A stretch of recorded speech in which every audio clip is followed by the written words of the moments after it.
ఏకపక్షాన్ని ప్రతిపక్షం లేకుండా గెలిపించిన దానికి మాకు బాగా చేశారండి. కూటమి అని ఈ రోజు ఎక్కడున్నారండి? యువగలమని నారా లోకేష్ గారు ఎక్కడున్నారు? డిఎస్సి అన్నారు, గ్రూప్ 2 అన్నారు, ఏది ఎక్కడ?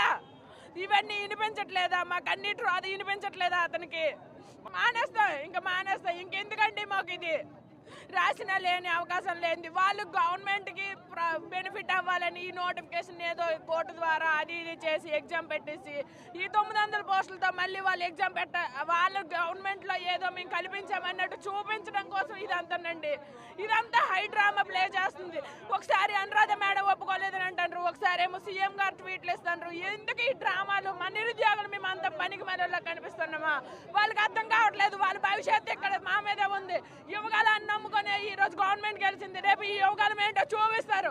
ప్రతి ఇంట్లో మీ ఉన్నోళ్ళు, మా తల్లిదండ్రులు, అన్నదమ్ములు అందరూ ఉన్నాం. ఒక్కొక్క ఇంట్లో మినిమం 5-6 ఓట్లు ఉంటాయి. నెక్స్ట్ ఎలక్షన్ అనేది ఏంటనేది చూపిస్తారండి. ఈ రోజు దీంతో ఆగిపోదు.